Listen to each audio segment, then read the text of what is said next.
24. Bien, regresamos a Noticias 24. Un duro cruce han protagonizado el abogado Juan Pablo Hermosilla y autoridades del gobierno respecto del caso Audios.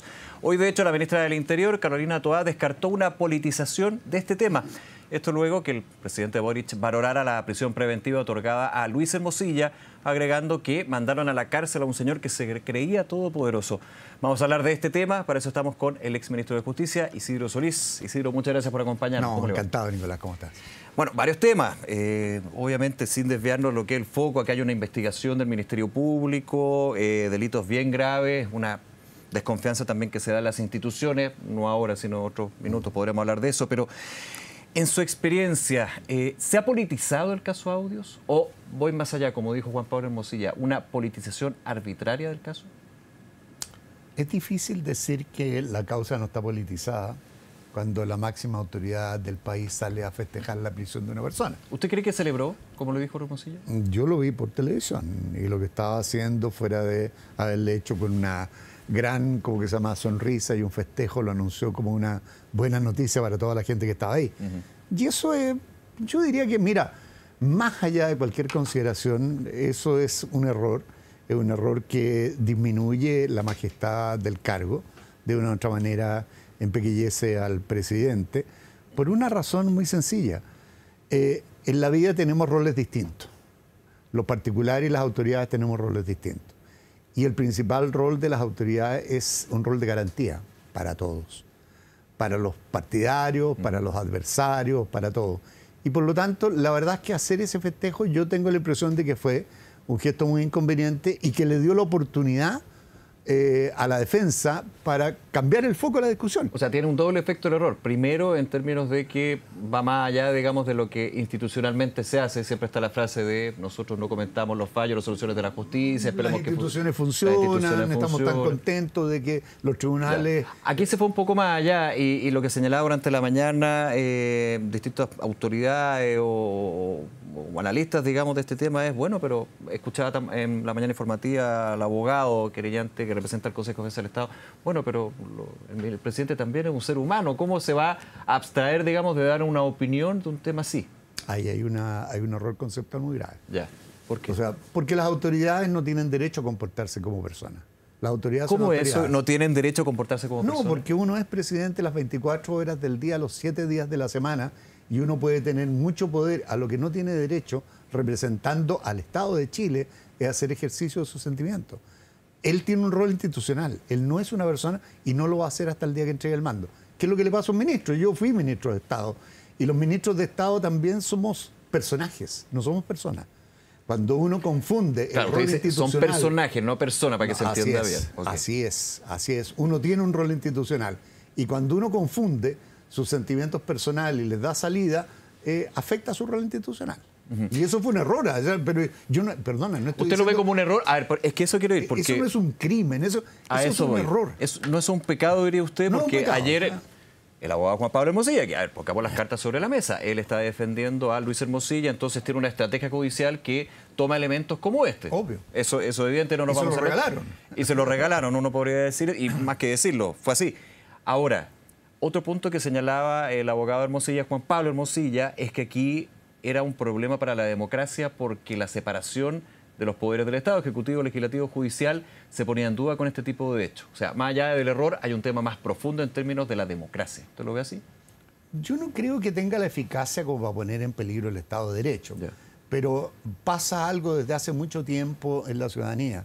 La ciudadanía no cree en las instituciones, no cree en los personeros, no cree en nada. Y cuando usted le regala un error de esta naturaleza y el abogado de la defensa tiene la justificación para decir, pero perdón, aquí han opinado el presidente de la República, la ministra del Interior, el ministro de Justicia, los parlamentarios.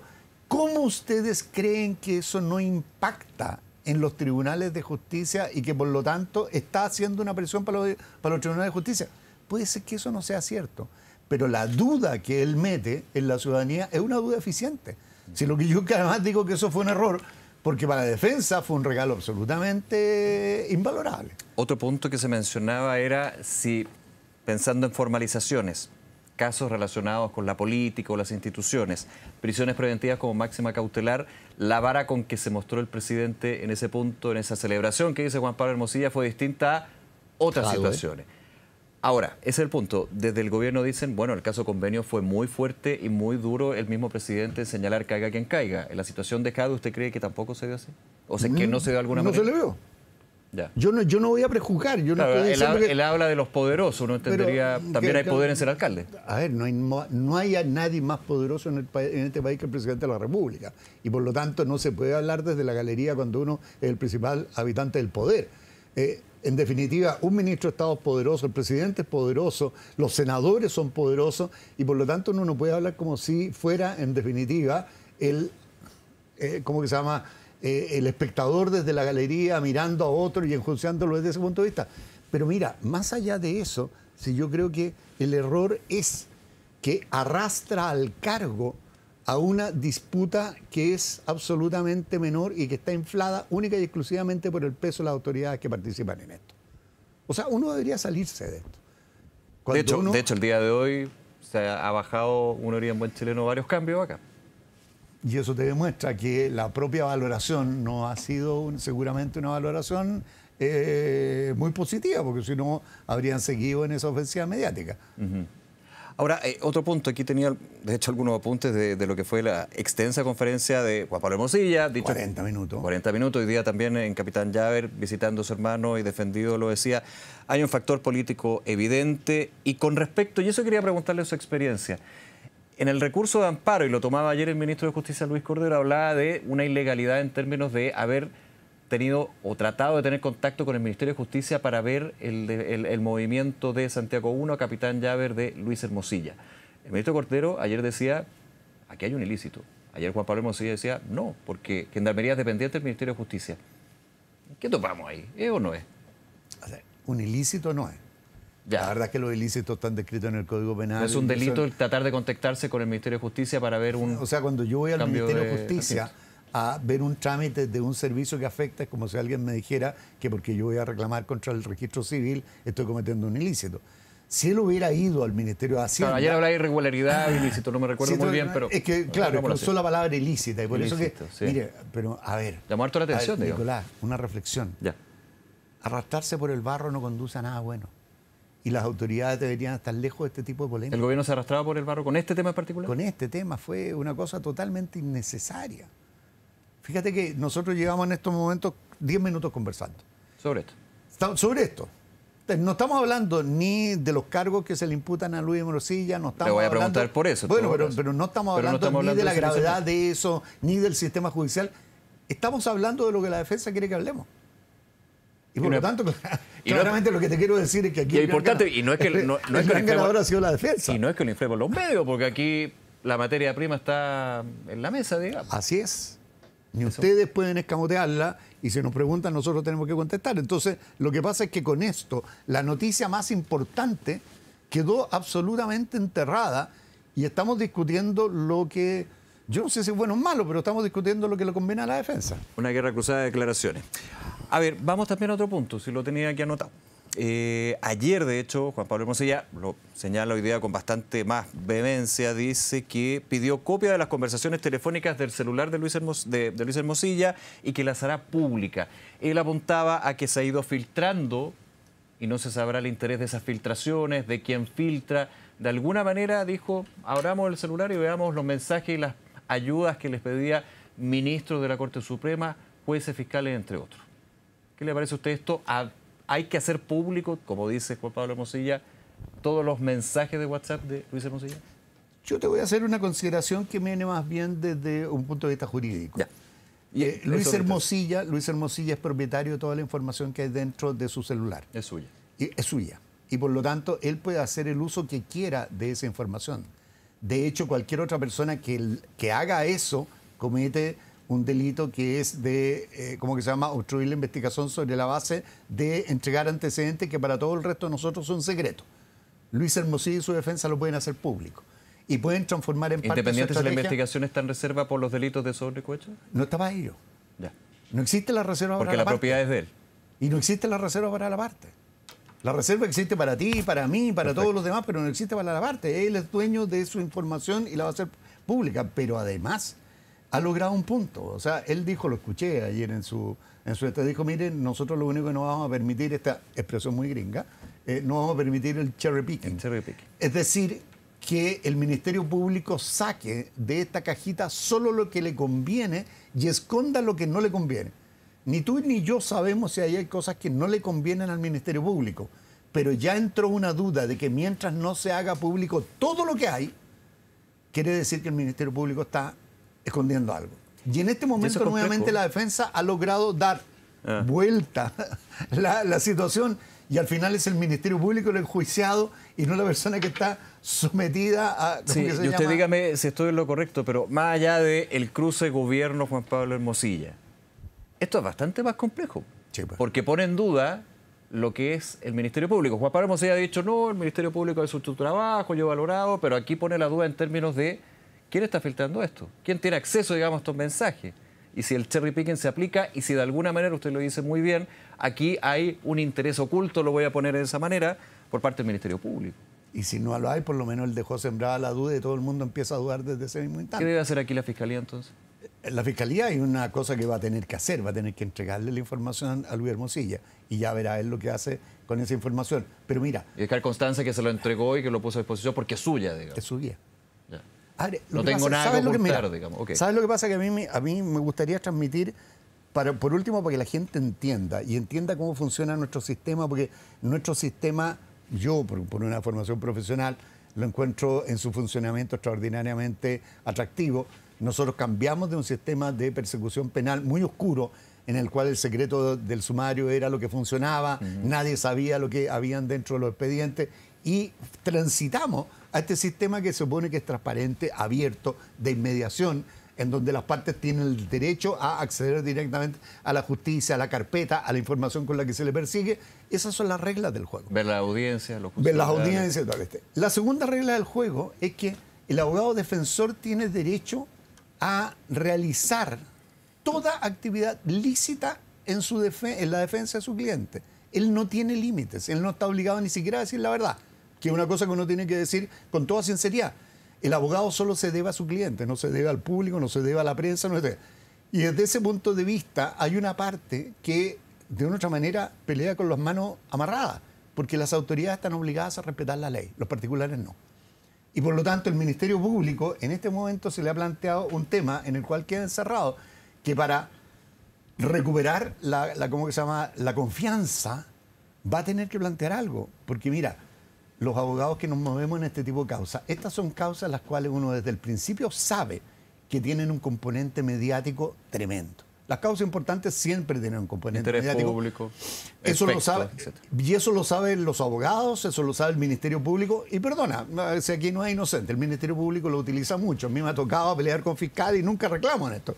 Pero los fiscales también utilizan esta expectación que crea en los medios una información para, de una u otra manera, debilitar al contrincante, para tirarle un poquito de barro al ¿cómo que se llama? Al imputado, cosa de que cuando llegue frente al tribunal a pedir cautelares, el juez también dice, bueno, pero perdona, yo no puedo hacer nada. A eso quiero ir, porque entonces, puede pasar todo entre medio, pero finalmente en nuestro sistema judicial la magistrada, el magistrado son los que toman la definición en base a la ley, punto uno, y al criterio y la interpretación también de la ley. Así es. ¿Puede todo esto, lo que usted menciona, que es así, es cierto, cuando son casos de connotación pública, generar, digamos, también un lineamiento para esa definición? Sin duda. ¿Del juez o la jueza? Sin duda. Mira, nuestro sistema de enjuiciamiento penal está bastante copiado de lo que es el sistema norteamericano. Así es. Y esto se denominan técnicas de litigación. Hoy día en las escuelas esto se enseña. Se le enseñan a los futuros abogados, a los futuros fiscales, a los futuros defensores. Y les enseñan cómo tienen que enfrentar la prensa y les enseñan exactamente qué es el mensaje que tienen que tirar para que el público se incline a favor o en contra de su parte. Todos sabemos que eso es. Este es nuestro sistema.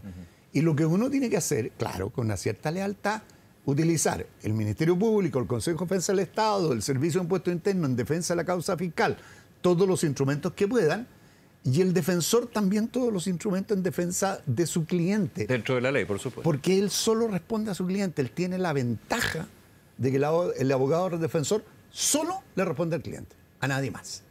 Entonces, de una u otra manera, es un contrincante que anda con las manos bastante sueltas. Un tipo, Juan Pablo Hermosilla, a quien conozco muchísimo como colega, es un litigante entrenado.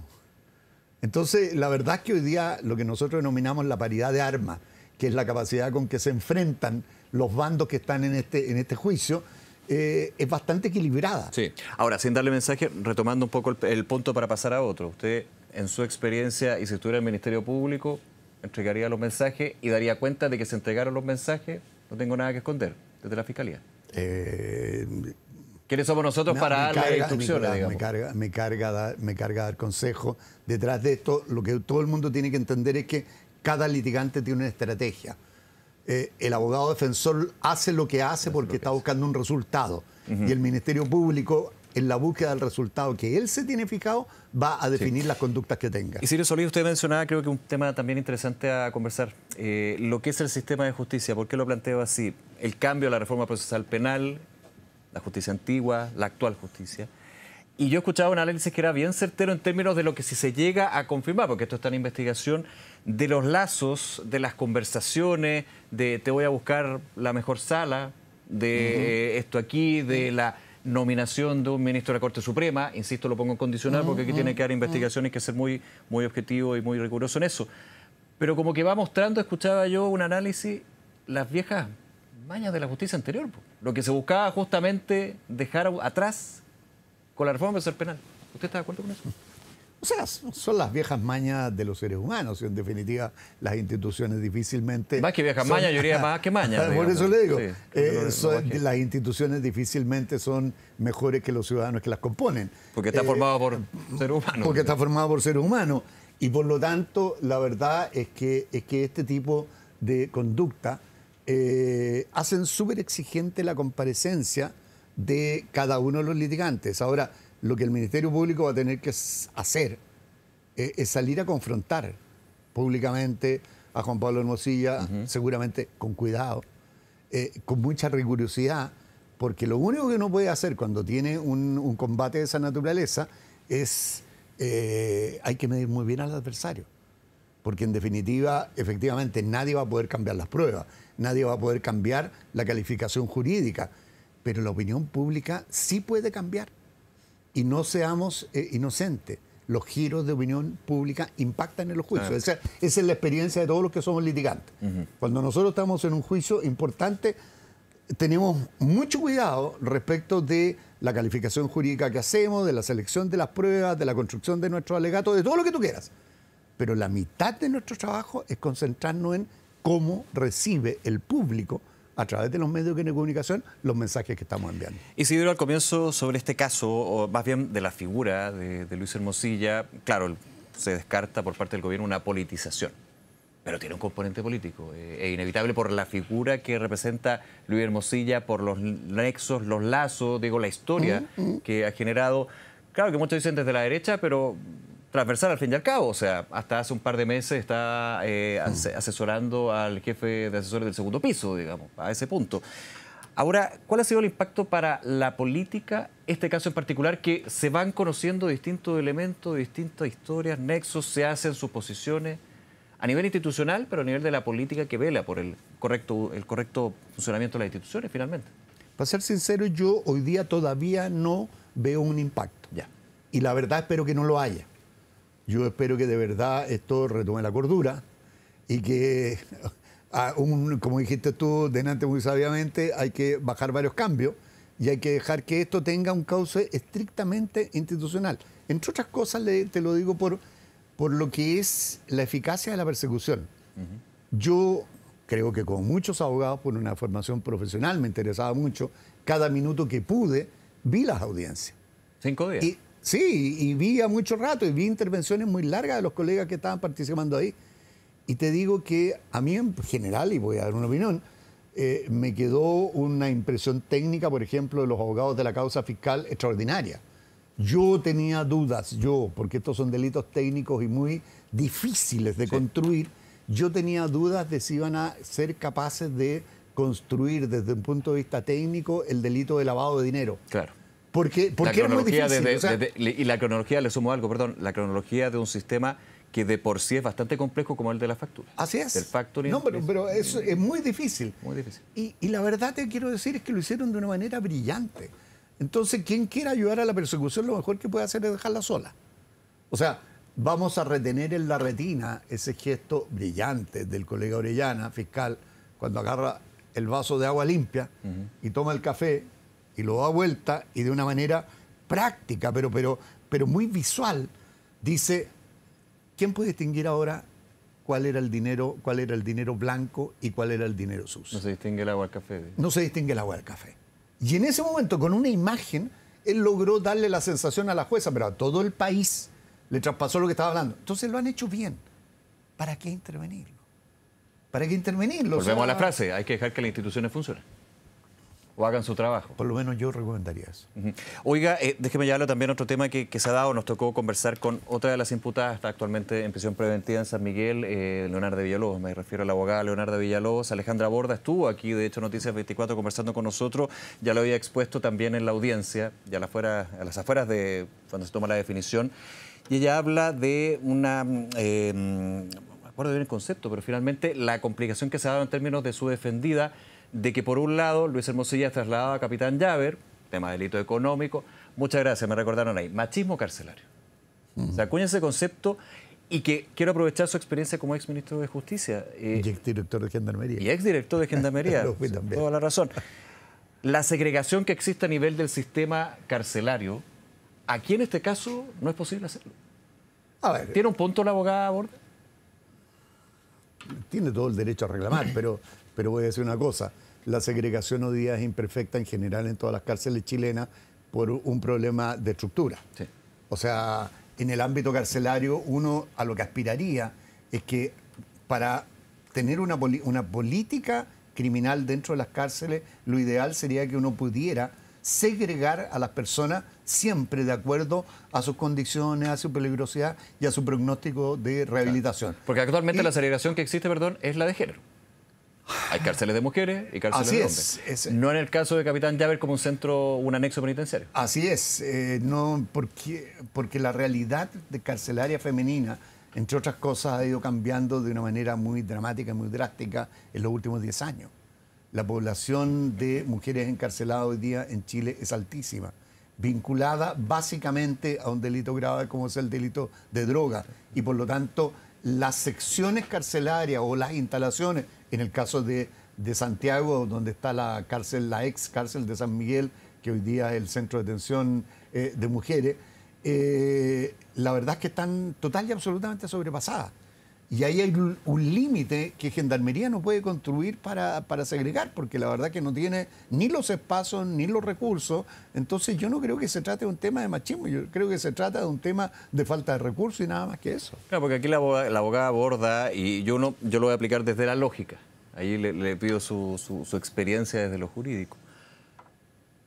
Leonardo Villalobos está siendo imputada por los mismos delitos, Sí. por los mismos delitos que Luis Hermosilla. Y Luis Hermosilla está actualmente en Capitán Llaver, ella no. Entendiendo la diferencia entre un centro penitenciario como Capitán Llaver con respecto a otro, Santiago 1 o...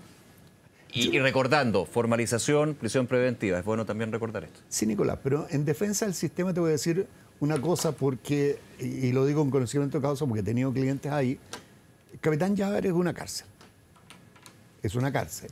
No tratemos de crear la imagen de que ahí tenemos un tratamiento privilegiado. Un clubhouse, un campo de juego. Hay gente que ha cometido ese error y que ahora se tienen que dar la vuelta de campana diciendo pero esto es una cárcel y pidiendo mejores condiciones. Es una cárcel. Es más, es una cárcel que la verdad no es muy cómoda porque es un establecimiento... Capitán Llaver en realidad estaba al frente de Pedro Montt, estaba al otro lado, se quemó. Y esto es un establecimiento... Capuchino estaba en el centro, que se quemó hace muchos años. No, Capitán Llaver también se quemó. Y hubo que construir esto a la rápida. Y esto no es más que una especie de gimnasio. Es un gimnasio techado que se cerró y que se habilitó como cárcel. Se readecuó. Entonces tampoco estamos hablando de un establecimiento, aquí no hay piscina, no hay canchas de tenis, no hay nada. Una cosa que yo lo he visitado como abogado, he tenido la incomodidad de que no hay sala de abogado he estado parado conversando en un rincón con mis clientes, recibiendo versiones. Entonces tampoco demos la impresión de que porque te llevaron a Capitán Llávar, claro, es un penal más seguro que los demás. Hoy día las cárceles chilenas en general son muy inseguras. Y eso no te pasa en Capitán Llávar, y si uno considera que eso es un privilegio, pucha, que pena, porque ese debería ser el estándar. Claro. Eso es lo que el Estado debería proporcionarle a todos. Entiendo. Pero no es una cárcel de lujo. Te lo digo con toda responsabilidad, con conocimiento. No es un establecimiento de lujo. Las comodidades son bastante pocas. Las piezas, claro, están menos hacinadas que otras cárceles de hombres. Y creo que la única ventaja es que por el carácter de su población uno corre menos peligro de lo que corren las otras cárceles. Isidro Celis, agradecerle nuevamente que nos haya acompañado. Encantado. Un placer. Esté muy bien. Hasta luego. Nos vemos. Chao.